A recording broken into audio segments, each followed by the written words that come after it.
Hello, everyone, and welcome to our next webinar and beginning of the autumn season. We're continuing on a journey of sharing knowledge, sharing expertise of different privacy professionals that they have learned throughout their careers and that we're happy to pass on the knowledge to others. So the summer has been very, very busy in the privacy and AI front.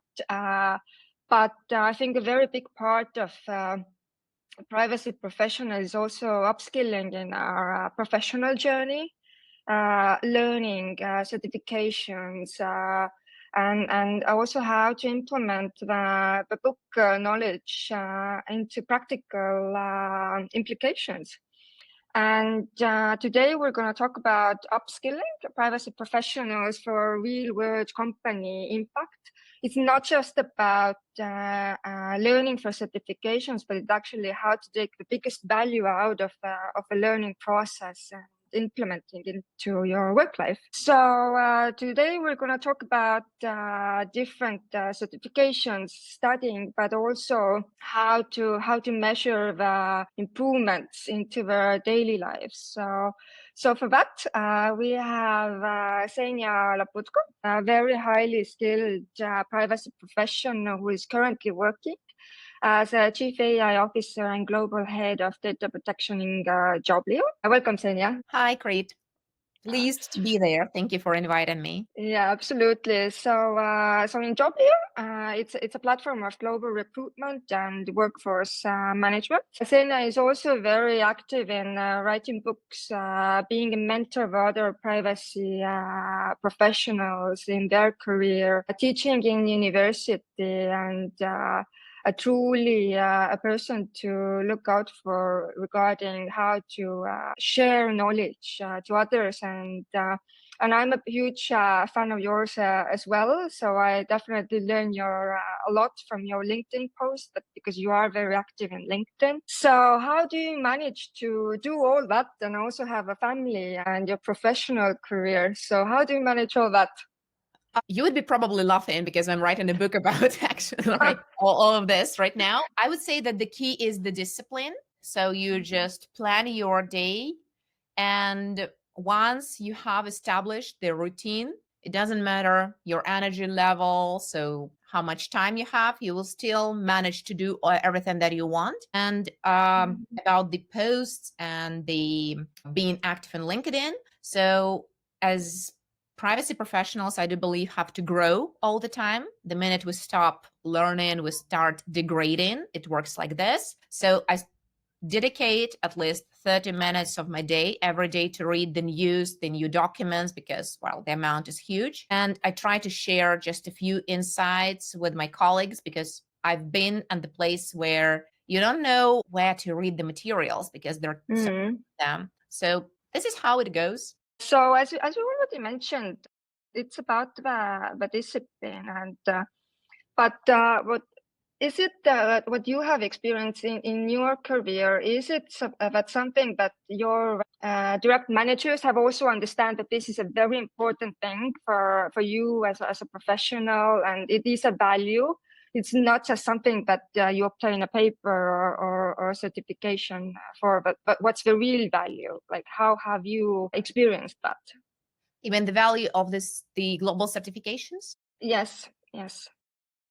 I would say that in the beginning, when I was just thinking about obtaining my first certification, I had an illusion that, wow, this is kind of, the top of the mountain. This is something that like an end game. So this is what I have to reach. And I was very, very, very nervous about that. I was already practicing European privacy. I was building the compliance in Joblio. I was consulting clients. And I thought that, well, this exam would be extremely hard. So once I do it, well, that's it. Right now, I don't think this way of certifications, because the certification is only like a step forward. It's not that hard to obtain. Moreover, for it, you don't need the practical skills and knowledge. And at the end of the day, it's just an exam that proves that you can pass pass the examination itself.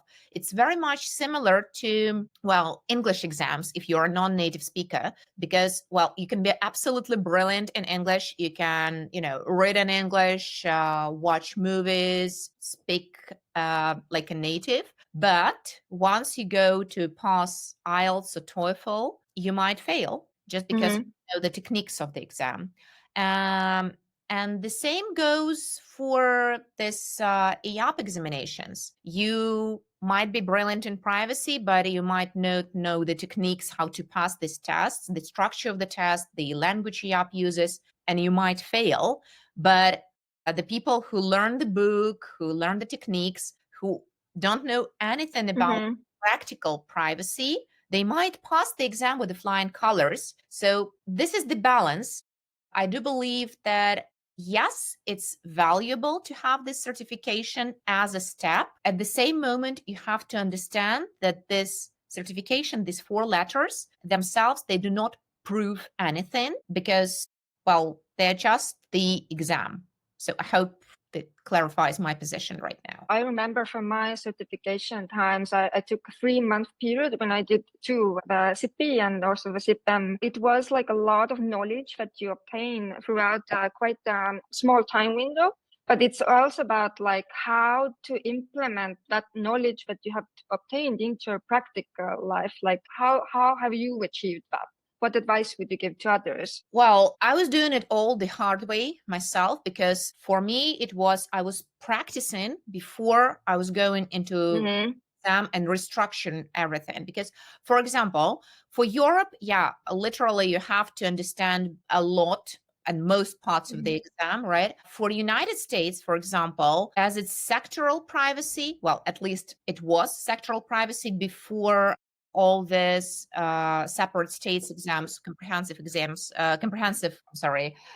laws came out, like CCPA and Oregon law and so on. So EU, I had these bits and pieces of knowledge from the aspects that I had to implement in Joblio, because at the moment Joblio was moving from Europe to States, and I was already building up compliance to United States system.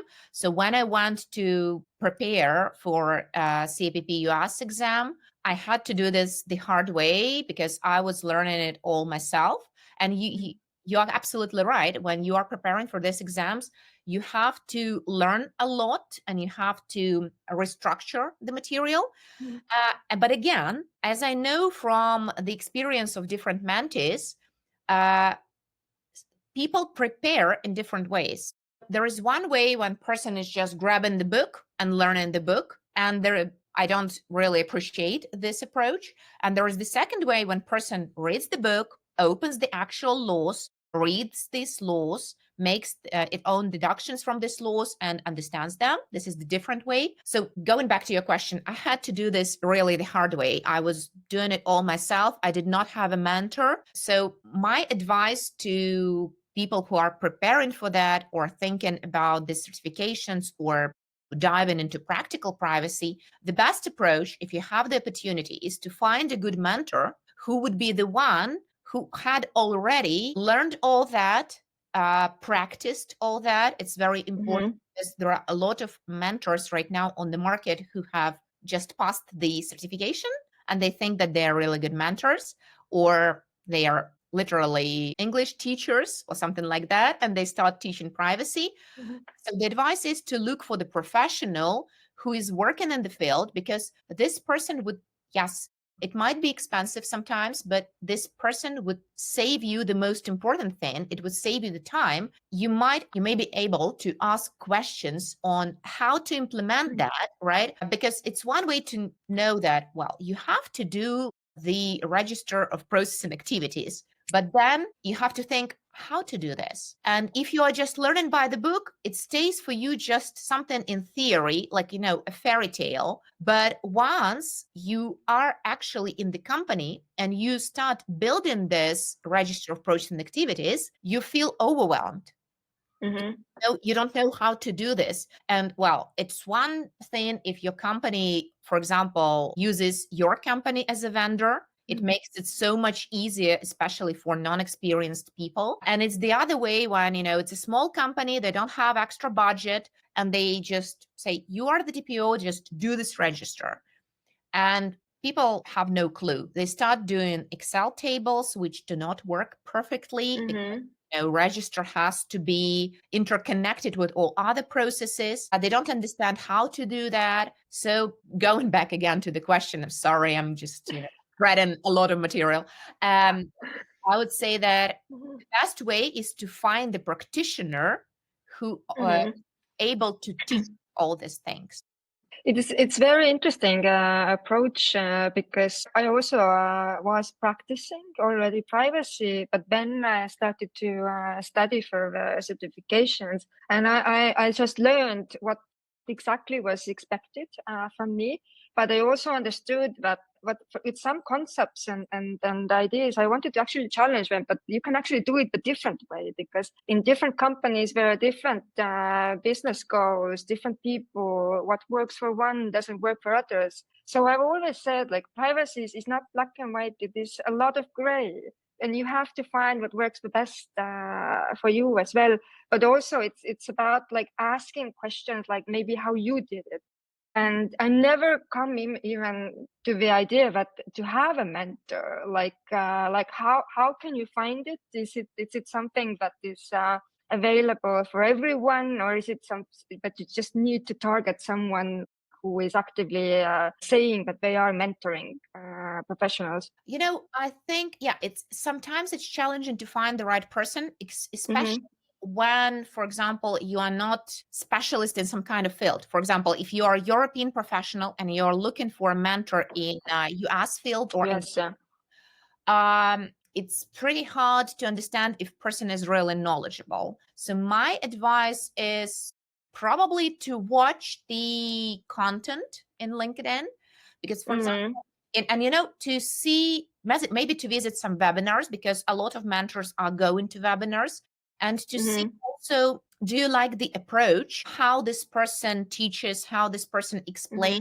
Because when we're talking about mentors, still at the end of the day, it's like a teacher, right? And you remember, like in school, we had teachers who we loved. Yes, they were all like knowledgeable, but some just were not perfect for you. And this is the way how you look. But nowadays, it might be a bit even more challenging, because a lot of people are using AI for posts and all that. And again, it might be a bit problematic to understand if person actually knows something, or this person is grabbing something from large language models, from ChatGPT, for example. But there are a lot of old school whispers. So you ask people who have passed something. There are some good schools like Data Privacy Office or Privacy Pros Academy. I really love how Jamal Ahmed does everything. He's very knowledgeable and he explains that extremely easy. Otherwise, you might just approach people who you see are telling about practical stuff and ask if they are mentoring, actually. So I think that's the only possibility. And check the background of a person. So, you said that when you were preparing, you saw that privacy is not quite right. I explain it in the other way. I see that privacy is closer to law, as I'm a lawyer, and in law, 2 + 2 is never 4. It may be 4, it may be 7, it might be 28, might be 100, right?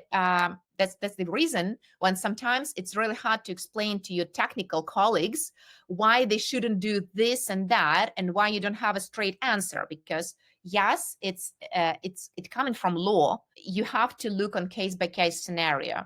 And this is, again, the reason why people who have just learned the book, they fail in the practical experience. They say, like, DPO is completely independent. Yes, but you're still in the business. You have to listen to the business needs. You have to analyze, and you have to give advices.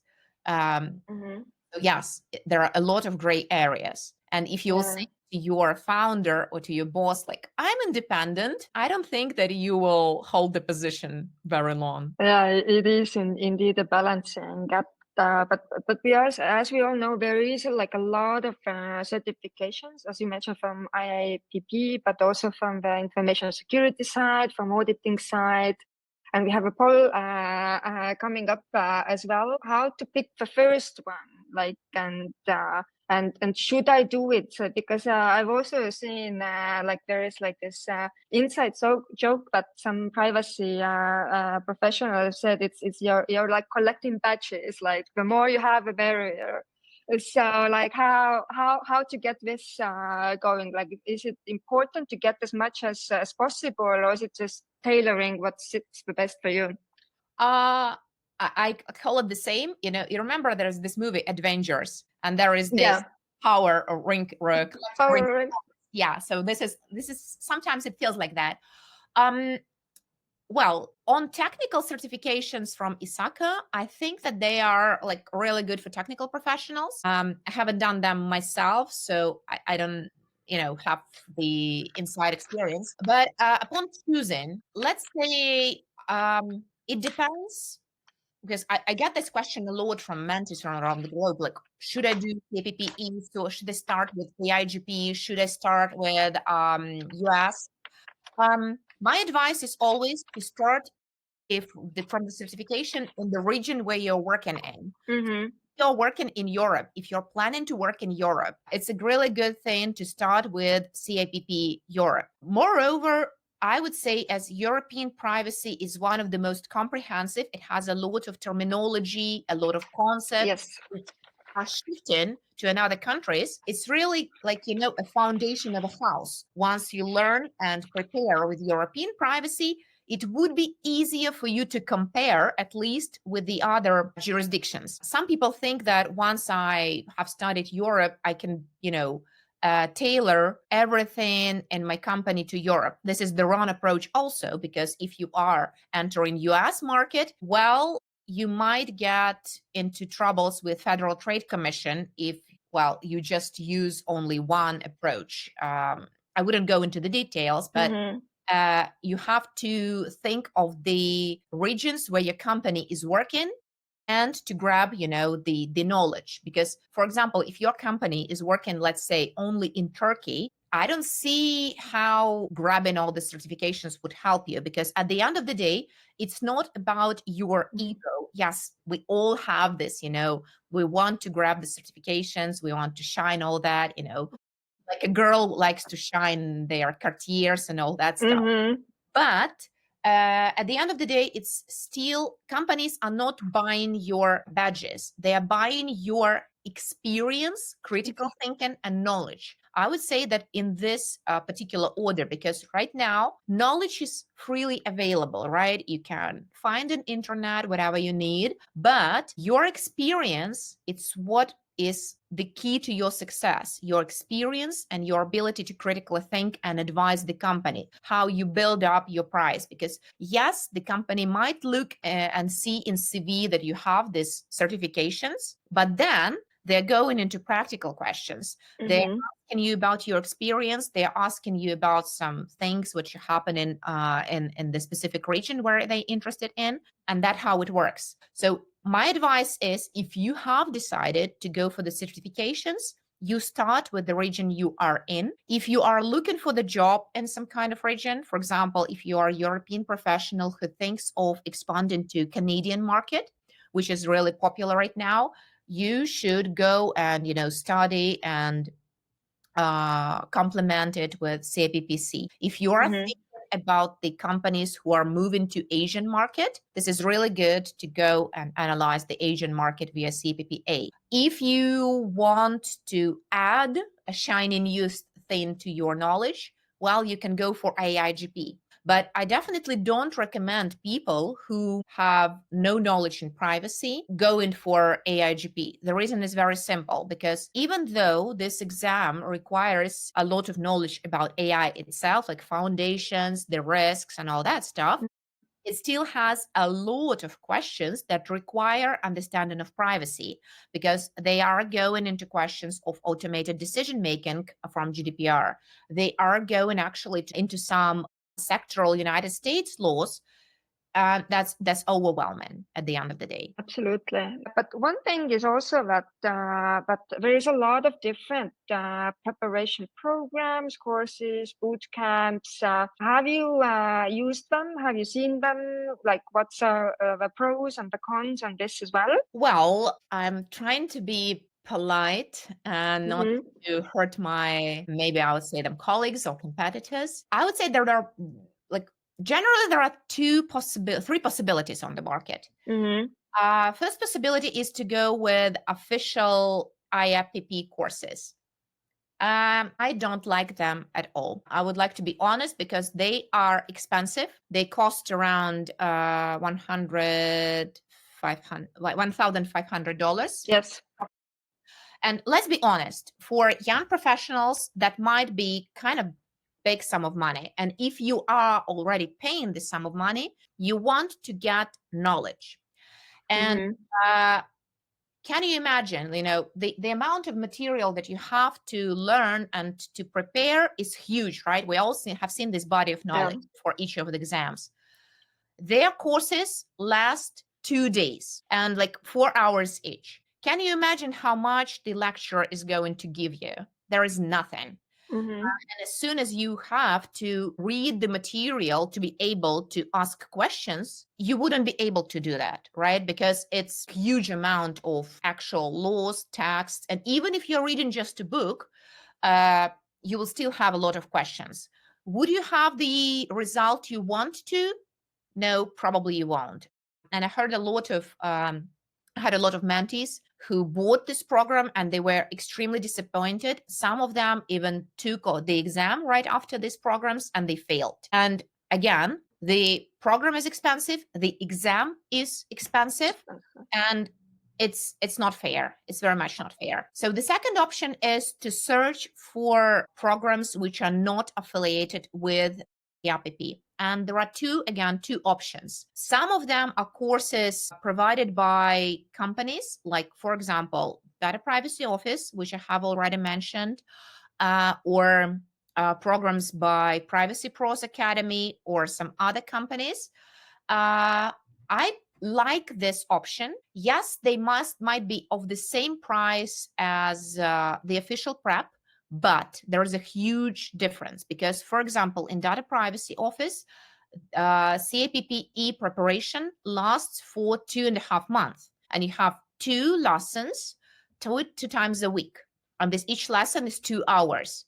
Mm-hmm. Each lesson is dedicated to one topic. During this topic, the lecturer is explaining to you, you are asking questions, you are doing practical stuff. Well, at the end of the day, you have a better result because you have a complex knowledge. Some programs are more short-term, the one that we are doing with Jamal, a AIGP course. It's like 4 weekends. Each time it's like 4 hours, 4 blocks. I honestly like it, and we had really good results. The best result is the person who passed the exam. We finished on the course on Saturday, and on Monday morning, he passed the exam with flying colors. Wow. Yeah, that's just very cool. Yeah, Albert was outstanding, but he was asking a lot of questions. He was really reading a lot of materials. The second option, which is low cost, is like $200 probably. These are Udemy courses. I also have mine there. And my LinkedIn, I sometimes even give the discounts to them. I have on Asia, on Canada, on US and Europe, and on AI. These are really good options for people who want to have a possibility to ask mentor, who are ready to learn a lot themselves to grab the material. Well, the good thing in this is that when you listen to the lecture, usually these courses have pre-recorded video lectures, you might pay attention to something that you haven't paid yourself. These courses usually have the materials attached, but you'll have to learn. The last option, which is like free of charge, is the option when you learn yourself. You grab a book. For example, I don't have all 4 mine books here, but well, I have. Yeah. You grab a book from Amazon, like AIGP book, like 500 pages, or Canada, or Asia and China. And you learn the book, you read the relevant laws yourself, and you prepare.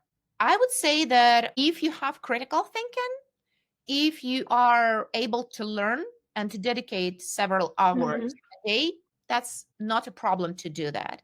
The only minus when you prepare yourself is that you don't have a lecturer who would teach you the techniques how to pass this test. Because, for example, even in my on-demand courses, I explain to my students that, look, each test of EAP has 2 types of questions, theoretical ones and scenario-based ones. It has 4 options for an answer. If you don't know the answer, how should you act?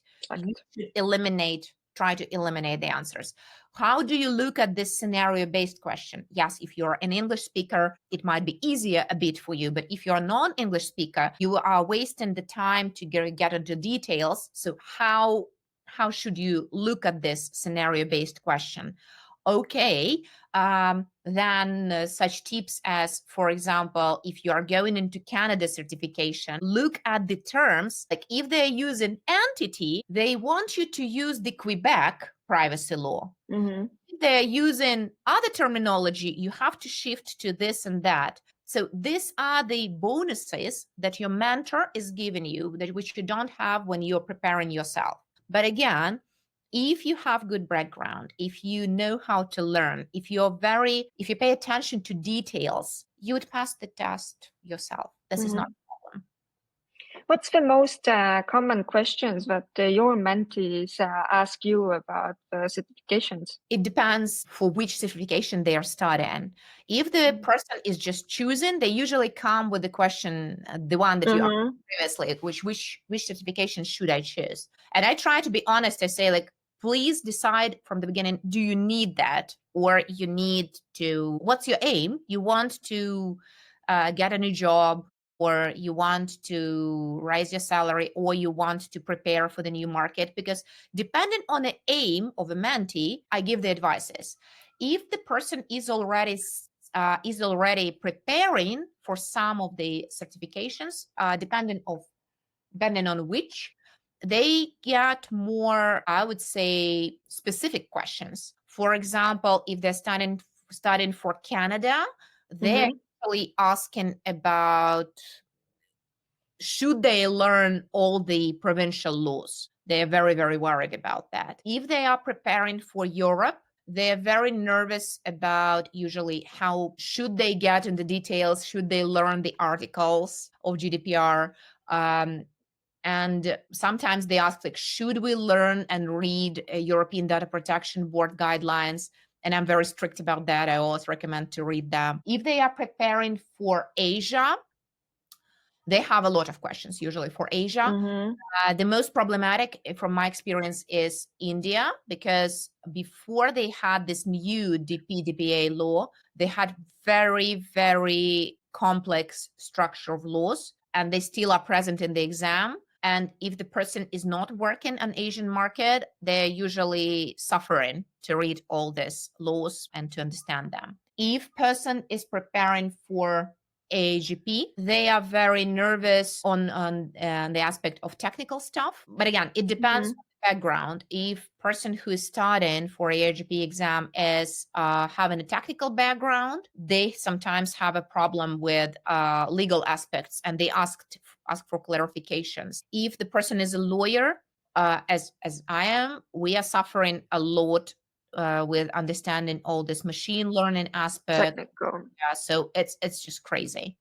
Yeah, and that also brings us to our next talking block about, like, the core competencies of modern privacy professionals. And it's not just about reading the law or having certifications. It's about way wider skill set about communications. how to also do your own marketing, because privacy is something you have to always champion. You have to talk about it, to take the seriousness a little bit away, that you're approachable, people can work together with, you're oriented to solving problems, not blocking the business. I think that is not talked enough about, that privacy professionals are not just privacy lawyers. It's about something else, like how to build this kind of momentum for a DPO, maybe just starting out as a company, and like how to succeed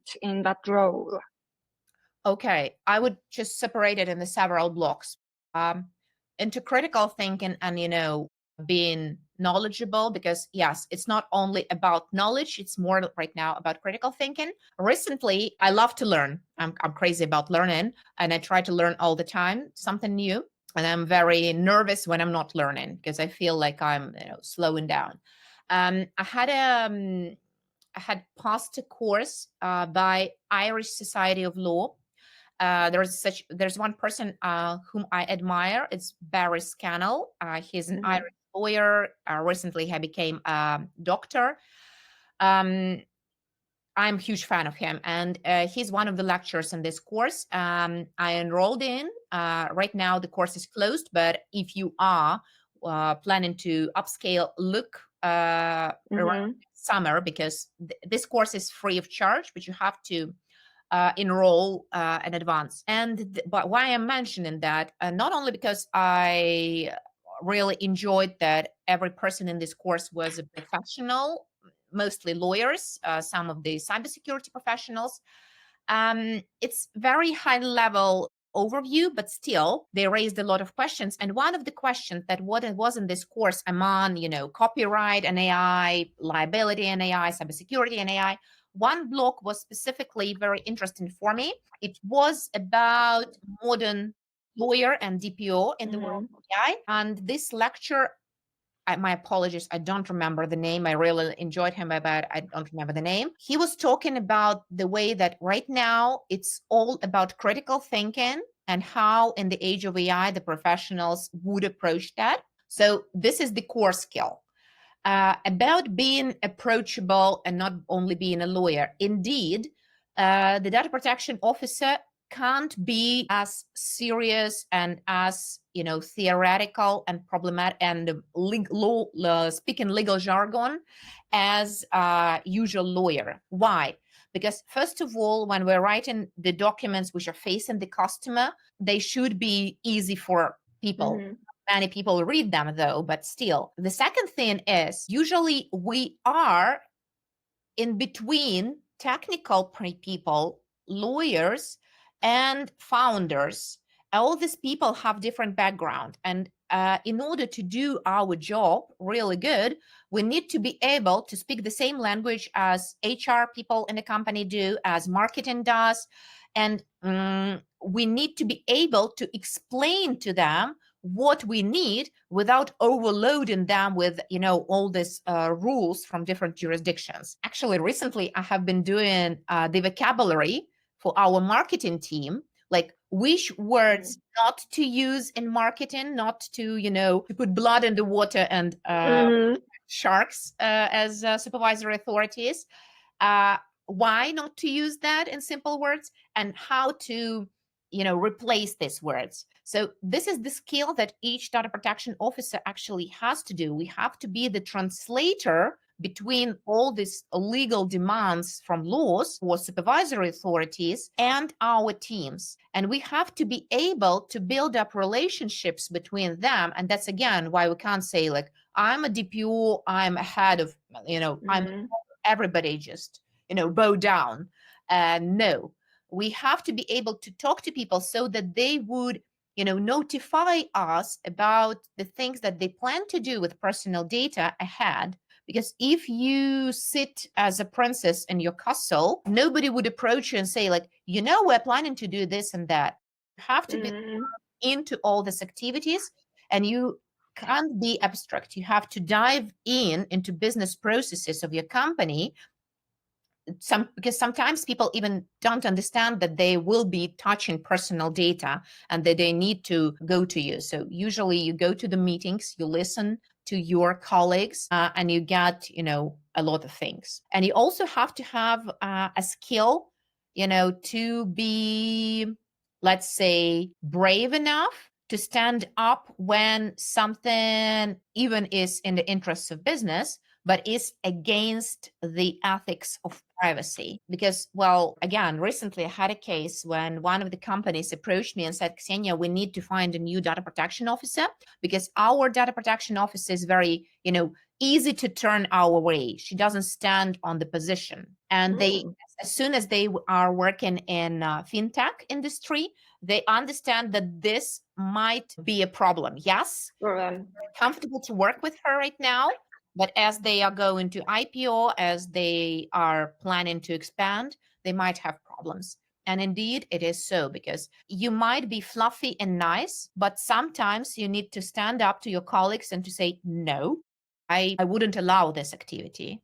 And it goes like this. Absolutely. And when there is a data breach and you need to notify, and the management they ask you, no, don't do it. It's like you have to take the steps, because this is also your job responsibility to step up and do what is right. I've always said, like, when I've joined companies as the first DPO, and I set the tone for my future career in the company, I take it like a mission. I have to have a sponsor, I have to have a clear message, and I have to have a road trip, basically. So the management needs to support and give me the mandate that this is important to us, this is important for everyone, and it's everyone's business. It's not just my business. And there has to be a very clear communication of what are the expectations, what are expected from them, what they can expect from me, what's going to happen in the future. But this is like it's not like a one-time thing. This is like how things are going to be, and this is part of the business. And with the road trip, you have to also actually show your face. You have to show that you're the person behind it. And people get really, really excited when you're excited as well, that you love what you do, and it carries on. And that's what I love the most about it. It's a journey. It's a learning from all of us in together. And I think it's wonderful. And it doesn't have to be like I'm the police officer and you have to be afraid of me and you have to be silent when you're next to me. Otherwise, I'm going to take them to the chopping block and so on. And I love the cooperation. Only with the cooperation we can deal with this marathon, because compliance, it's not a sprint, it's a marathon. And you wouldn't survive a marathon if you are doing everything yourself. And indeed, data protection officer shouldn't be the one doing all that. Data protection officer is more like an advisor, and we can't take any decisions. We can advise and we can say, like, well, this is not something that I advise, or this is something that, well, I am strongly against. So that's, yeah. So there is like a handful of work, but also when we look at what tools, products you are using for privacy management, what helps you throughout, because it is quite a lot of manual work as well. So maybe you can share that as well. That would be very much not fair, because I'm a huge fan of your service. Mm-hmm. I have been using it for already, let's say, 4 years. This is actually the service that I recommend in my courses. Have a lecture in Udemy and your privacy course when I show your tech, and I say that this is really very helpful. I wouldn't say that I'm a fan of use of AI usage, but maybe that would, shift. I still believe that some things can be done only manually, but it's definitely cool thing to have good and cost efficient services. To be honest, I'm using only yours for automatizations, and I'm very satisfied. So I don't see how or what might make me shift in future. Yeah, that's always lovely to hear that our clients are happy, and you have recommended to us who are becoming our clients and who have become our clients, and we see that that what is expected from us is also like how to evolve and grow with you, and how to build products where actually that people need, because we see a lot of our competitors in the market that are building highly complex systems that even I don't even understand. I've been in privacy for 8 years. Like, how are others coping with that? That's true. So, and it doesn't support the journey. It doesn't support what we want to achieve. That privacy can actually be simple and fun. It sucks the joy out of it, and that's the saddest to me to see. I wouldn't mention several of your competitors, but well, there are some names that everybody knows. First of all, they are extremely expensive, so not every company can afford them. And again, let's be honest, not every company is as big and has this big budgets. Sometimes, well, this is the barrier, the financial barrier for automation and so on. But not only they are expensive, but yes, they have several courses teaching how to use their products. Maybe this is a good thing, but I had big percentage of mentees who were using this technology and they're very, very much confused. They were absolutely shocked when I showed them the different option, which is actually easy, which is cheaper, and which has huge support options. Because before when I just started using your service, I remember how surprised I was. At that time, you had different CEO. He was just amazing. He was the one texting me all the time and helping me on board. I was absolutely pleased because, the amount of care I got from your service was just VIP. And I thought it would just, be at the beginning, but it stays like this for already 4 years. That's why I'm recommending this to everybody. Guys, I haven't been paid for that. It's like genuine opinion.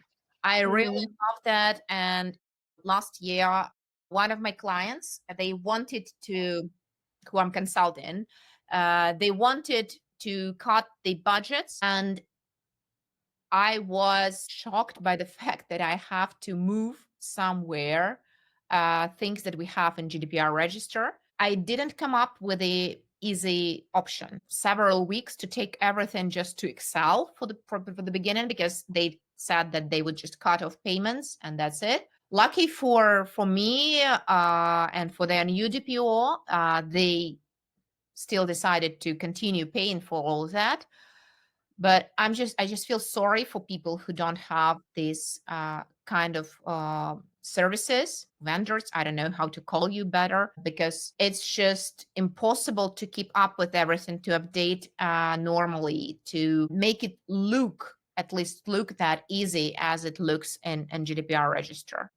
Absolutely, and I've always been like a big advocate for this hands-on approach. That I check up with clients how they're doing, if something can be improved, what challenges are they facing currently, because we live in the age of technology, which is rapidly changing, and that means that companies need to adjust their strategies. So DPO needs to adjust it a little bit as well. So things are changing, and it's a good and a bad thing at the same time. And we just have to adjust with the new reality.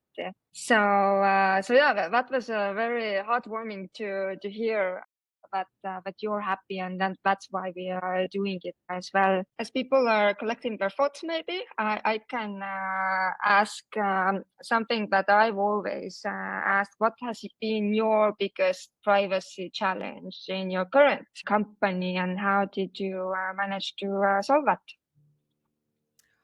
When I came to my company, they didn't have privacy professional at that moment, and there was nothing. I was overwhelmed because I had to build it from the beginning, and it had to be done pretty fast. That was kind of challenging, if to talk from practical experience. As I'm very friendly and easygoing, sometimes it's challenging for me to be, the wicked witch of the privacy, and to say no, to stand up to my colleagues. especially when they are, coming from different background. They are, let's say, more experienced in age, and that they are not very much open to hear the different opinion because they started working, for example, in marketing or whatever, like 20 years ago or 40 years ago, and there were no privacy laws. And it's pretty hard sometimes to explain to them and to say no to them.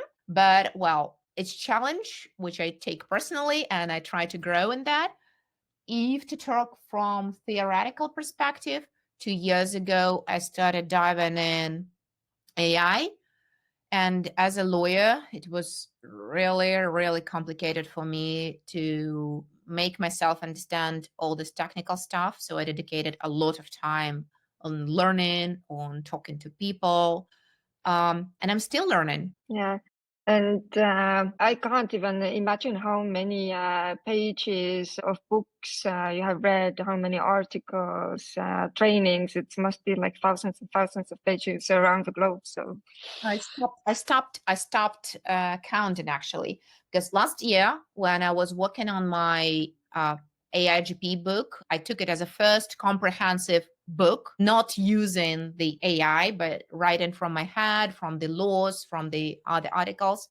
I was reading a lot, and I'm still reading a lot because, again, I might be, repeating myself, but I personally do believe that once you stop learning, reading new materials, reading articles of other people, I mean, for example, from academic staff who are thinking about, the future, from practical perspective, reading new guidelines, reading every day the supervisory authority opinions, you start degrading because you stop getting the new knowledge, and some people would be ahead of you. It's not a bad thing. I don't like to be the most clever in the room. There is a rule. If you are the most clever in the room, leave this room and go to the one where you are, well, the most, silly one. I love this rule and I use it a lot.